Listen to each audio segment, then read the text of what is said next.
जी ये question number 42 है। इसकी भी ऊपर स्टेटमेंट वही है कि जो मैंने क्वेश्चन 41 में किया कि हमने पहले तो ये स्टेटमेंट्स हमारे पास, हमने इनको इंग्लिश में ट्रांसलेट करना है और फिर इनकी ट्रुथ वैल्यू फाइंड करनी है।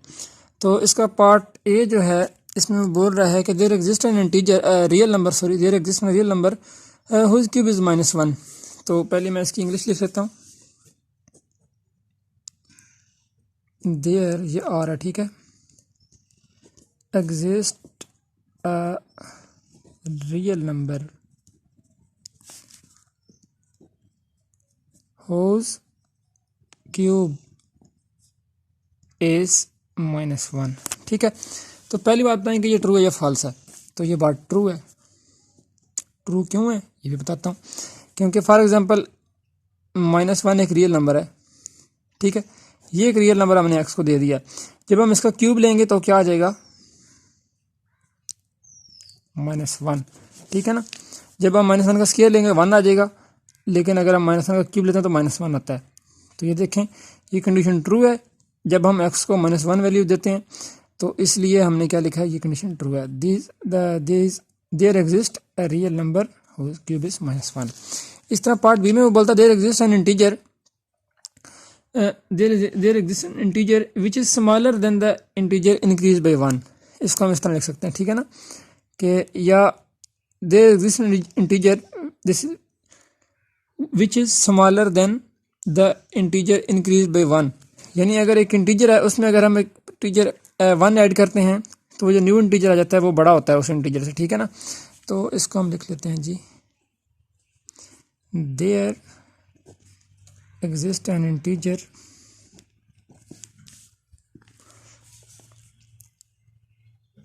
विच इज स्मॉलर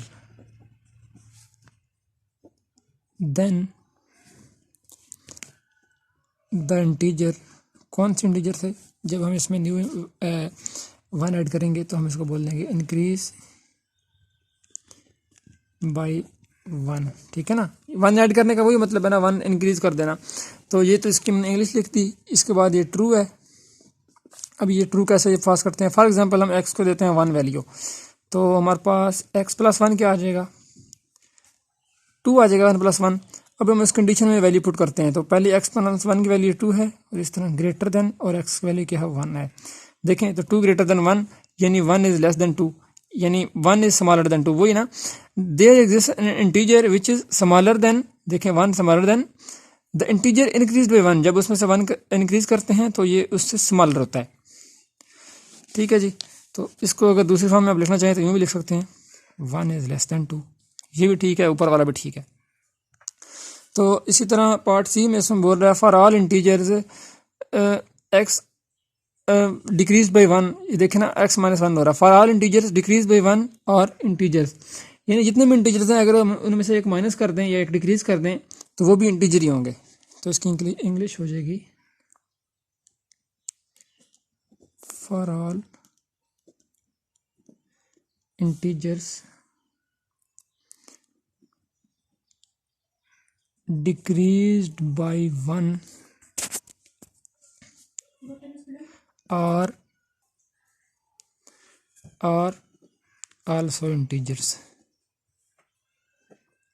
इसको आप दूसरी वर्डिंग में लिख सकते हैं कि ये मैंने फॉर ऑल भी लिख दिया, अगर आप सिंपल भी लिखना चाहें तो लिख सकते हैं N integer decrease by 1 is also an integer, तो वो तमाम के लिए हो जाएगा। तो ये बात क्या है, ये ट्रू है। ट्रू किस तरह,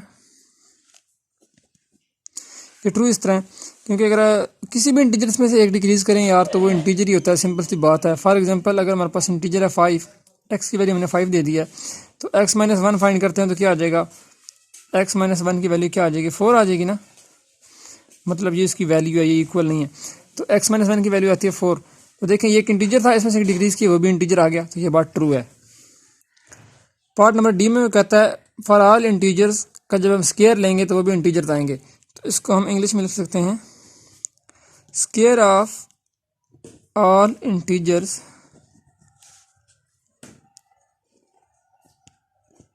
और ऑल्सो इंटीजर्स। स्क्वायर आप लिखते हैं ना, तो ये आप अगर सिंपल 1 के लिए लिखना चाहें तो आप लिख सकते हैं square of N integer is also an integer. तो इसका क्या मतलब है? इसका मतलब है अगर फॉर एग्जांपल हमने x को वैल्यू दी है 5, तो ये इंटीजर है। इस तरह x स्क्वायर हम फाइंड करेंगे तो क्या आ जाएगा 25, ये भी इंटीजर आएगा। तो ये हमने बात करनी थी, तो ये बात ठीक है, तो ये हमारे पास क्या ट्रू केस है।